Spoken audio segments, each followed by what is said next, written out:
बिस्मिल्लाहिर्रहमानिर्रहीम। अस्सलामु अलैकुम। लाखों करोड़ों दुरूदो सलाम मोहम्मद मुस्तफ़ा सल्लल्लाहु अलैहि वसल्लम और आले मोहम्मद पर। मैं हूँ उमर दराज गोंदल और आप मेरा यूट्यूब चैनल देख रहे हैं। नाज़रीन, अफ़गानिस्तान से बहुत बड़ी खबर है, ब्रेकिंग न्यूज़ जिसको आप कह सकते हैं कि पाकिस्तान ने क्या TTP के ख़िलाफ़ ज़मीनी ऑपरेशन लॉन्च कर दिया है और कुन्नड़ सूबे के अंदर ज़मीनी कार्रवाई की गई है। ये पहली बड़ी बात इसके ऊपर करेंगे। और दूसरा ये है कि इस वक्त जो बहुत ज़्यादा बातें वहाँ पे हो रही हैं कि ये हमला क्या वाकतन पाकिस्तान की खुफिया एजेंसी ने किया है, और इसके अलावा ये हमला किस रहनुमा के ऊपर किया गया है, और क्या जिस रहनुमा के ऊपर हमला किया गया है क्या वो जिंदा है या वो मर गया है, और क्या पाकिस्तान का वो जो एक टॉलरेंस लेवल था पाकिस्तान उससे क्रॉस करके आगे चला गया है, या फिर पाकिस्तान के खिलाफ ये प्रोपेगेंडा किया जा रहा है कि पाकिस्तान ने कोई इस किस्म की कार्रवाई की है।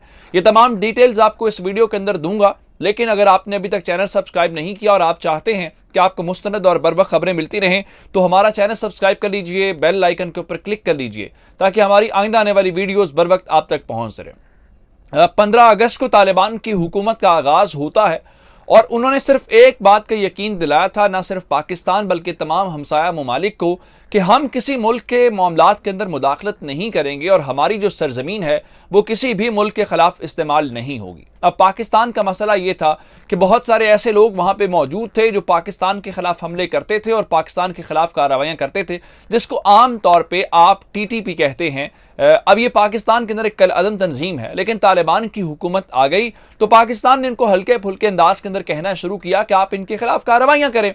इन्होंने कोई उनके खिलाफ कार्रवाई नहीं की। अगर ये उनको अपने साथ नहीं मिलाते थे तो अपने से अलग भी नहीं करते थे। लेकिन बिल आखिर एक ऐसा मामला आया कि जबीला मुजाहिद जो इनके तर्जुमान हैं उन्होंने ये कह दिया कि जनाब ये जो तहरीक तालिबान पाकिस्तान है यानी TTP जो है इसका अफगानिस्तान के तालिबान से कोई लेना देना नहीं है। उसके बाद उन्होंने ये माना कि पाकिस्तान के और TTP के दरमियान मामलात हल करवाने के लिए बातचीत इस वक्त जारी है और फिर 1 महीने का कुछ सीज फायर भी हुआ। लेकिन जब सीज फायर खत्म हो गया तो फिर पाकिस्तान ने कहा कि नहीं जनाब, अब इस मामले में कोई जो चीज है वो नहीं रखी जाएगी, अब सिर्फ और सिर्फ हम कार्रवाई करेंगे और लड़ेंगे। पाकिस्तान के अंदर तो हम इनके खिलाफ मुसलसल कार्रवाइयां कर रहे हैं। मैंने आपको आज सुबह सवेरे ही कराची और फैसलाबाद वाली कार्रवाइयों के मुतालिक बताया। लेकिन पाकिस्तान वहां पर भी चूंकि तालिबान अगर ये कह रहे हैं ये हमारे साथ नहीं है, तो हम जब कहते हैं कि इनके ऊपर हमला करो, इनके खिलाफ कार्रवाई करो, इनको अरेस्ट करो, पाकिस्तान के हैंड ओवर करो, तो ऐसा नहीं होता। जिसकी मिसाल मौलवी फकीर है। मौलवी फकीर कई साल जेल के अंदर रहा और हम अशरफ गनी हुकूमत हो, हामिद करज़ई हुकूमत हो, उनसे ये कहते रहे हैं इसको हमारे हवाले करें, लेकिन उन्होंने उसको हवाले नहीं किया और उसको प्रॉक्सी के तौर पर इस्तेमाल किया। और एट द एंड पाकिस्तान ने क्या किया कि इस साल 17 दिसंबर को कुन्नड़ सूबे के अंदर मुबैना तौर पर एक ड्रोन हमला हुआ। इस ड्रोन हमले के मुतालिक पाकिस्तान ने कोई क्लेम नहीं किया, पाकिस्तान ने कोई बात नहीं की, लेकिन अफगान तालिबान ने भी इस बारे में कोई बात नहीं की। वो भी खामोश रहे, उन्होंने भी कोई इस हवाले से ना तस्दीक की है, ना तरदीद की है, ना पाकिस्तान से गुस्सा किया, ना ये कहा कि आपने बहुत अच्छा किया। लेकिन बहरहाल इस खबर की तस्दीक हुई कि ड्रोन हमला हुआ है और अल जजीरा और जितने इंटरनेशनल मीडिया, क्रेडिबल मीडिया है, उसने इस खबर के मुतालिक बताया कि जनाब ड्रोन हमला हुआ है। और ये ड्रोन हमला भी मौलवी फकीर के ऊपर हुआ, लेकिन बदकिस्मती से वो बच गया। और उसके बाद जो है फिर खुली खुली जो जंग है पाकिस्तान की और TTP की शुरू हो गई। लेकिन अब जो है आज एक बार फिर वहां से बड़ी खबर है। खबर यह है कि कुन्नड़ सूबे के अंदर ही ऑपरेशन किया गया है और ये इस वक्त तक खबर है।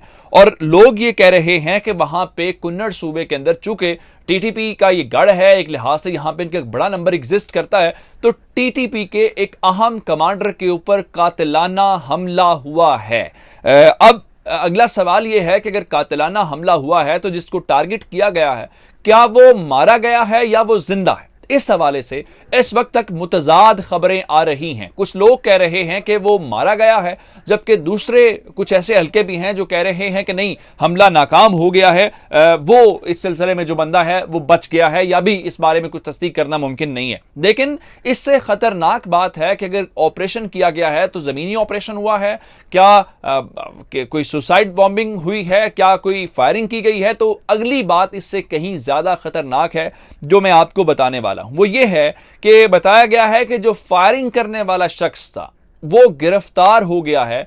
ना सिर्फ गिरफ्तार हो गया है बल्कि उसको अफगान तालिबान के हवाले कर दिया गया है। और इससे भी खतरनाक बात जो है, जो इस वक्त बहुत ज्यादा वहां पे चल रही है, मैं आपको बताऊंगा कौन लोग ये कह रहे हैं। वो कह रहे हैं जी इस हमला आवर को लेके पाकिस्तान की जानिब उंगलियां उठाई जा रही हैं, और सिर्फ पाकिस्तान नहीं बल्कि पाकिस्तान की जो खुफिया प्रीमियर एजेंसी ISI है उसके खिलाफ बाकायदा प्रोपेगेंडा किया जा रहा है। और उसमें बहुत सारे लोग, बहुत सारे ट्विटर अकाउंट्स जो हैं इस वक्त एक्टिव हैं। जाहिरी बात है उनके खास मकसद है इस सारी चीज़ों के दौरान वो ये कह रहे हैं कि जनाब पाकिस्तान के एक इंटेलिजेंस ऑफिसर ने इस सिलसिले में TTP के कमांडर के ऊपर हमला किया है, लेकिन उस दौरान उस इंटेलिजेंस ऑफिसर को गिरफ्तार किया गया है। अब ये दावे हैं, इनकी कोई वेरिफिकेशन नहीं हो रही। वो सारे के सारे ट्विटर अकाउंट्स, ये बताना आपका मकसद सिर्फ और सिर्फ ये है कि वो पाकिस्तान के खिलाफ इसको लेकर प्रोपेगेंडा कर रहे हैं। और ये बताया गया है कि अफगान तालिबान के हवाले उस पर्सन को कर दिया गया है। अब यहां पे सवाल यह है कि टारगेट किसको किया गया है? क्या मौलवी फकीर को टारगेट किया गया है, या फिर बाकी जो तालिबान के कमांडर्स जहां पे मौजूद हैं उनके खिलाफ कार्रवाई की गई है? इस बारे में भी अभी तक जाहिर बात है कुन्नड़ के अंदर मौलवी फकीर तो मौजूद है ही है, दीगर भी बहुत सारे ऐसे लोग हैं, जैसे उसका एक नायब जो है हमने बाजोड़ के अंदर मारा, तो उनकी पूरी चेन ऑफ कमांड है, उस चेन ऑफ कमांड को तोड़ना भी कोई आसान काम नहीं है। लेकिन ये जो अभी कुन्नड़ के अंदर कार्रवाई हुई है, ये भी सारे के सारे वो लोग हैं जो पाकिस्तान के खिलाफ प्रोपेगेंडा कर रहे हैं। तालिबान हुकूमत की जानिब से इस मोमेंट तक कोई बयान, कोई अरेस्ट के मुताल्लिक कोई इस किस्म की कार्रवाई की बात नहीं हुई। दूसरी जानिब ऐसा ही पाकिस्तान के बारे में भी है कि पाकिस्तान ने जो है वो इस बारे में कोई दावा नहीं किया कि आया उन्होंने कोई कार्रवाई की है, या फिर अगर कार्रवाई नहीं भी की तो क्या उनका कोई शख्स गिरफ्तार हुआ है, या जिस तरह से वो इंटेलिजेंस ऑफिसर्स को लेकर प्रोपेगेंडा कर रहे हैं, झूठ बोल रहे हैं, सच बोल रहे हैं, उस चीज को लेकर भी पाकिस्तान कोई क्लैरिफिकेशन इस मोमेंट तक नहीं दे रहा। लेकिन अब सवाल, बुनियादी बात यह है कि अगर आप कोई दावा या तरदीद नहीं करेंगे तो उसका मतलब यह है कि मार्केट के अंदर बहुत सारे ऐसे लोग मौजूद होते हैं जो आपके खिलाफ प्रोपेगेंडा करते हैं। वो स्पेकुलेशंस, बहुत ज्यादा चीजें आएंगी, क्योंकि आपने जो मौलवी फकीर को टारगेट किया था उसके मुतालिक भी पाकिस्तान ने ना कोई तस्लीम किया था कि हमने टारगेट किया है, और ना ही उसको तरदीद की थी कि हमने टारगेट नहीं किया। अब लेकिन एक और बात जरूर है कि इन सारी चीजों को देख के अगर मौलवी फकीर वाला ड्रोन हमला हो या आज होने वाली मुबैना कार्रवाई, इसकी हम चूंकि वहां पे ये चीजें हो रही हैं, हमने सारी चीजें आपके सामने रखी हैं, तो इस चीज को लेके एक सवाल जरूर पैदा होता है कि क्या पाकिस्तान तालिबान हुकूमत से मायूस होने के बाद अब कुन्नड़ या अफगानिस्तान के अंदर जमीनी कार्रवाई पे उतर आया है कि पाकिस्तान ने फैसला कर लिया है कि TTP के लोग जहां पे भी होंगे, जिस हालत में भी होंगे, उनके खिलाफ कार्रवाई की जाएगी और उनके ऊपर हमला किया जाएगा, अब फर्दर टॉलरेट नहीं किया जाएगा। क्या यही अब पाकिस्तान की पॉलिसी है? और इस पॉलिसी के साथ क्या आने वाले दिनों के अंदर अफगानिस्तान के दीगर इलाकों के अंदर भी इन लोगों का पीछा करके इनके ऊपर हमले होंगे?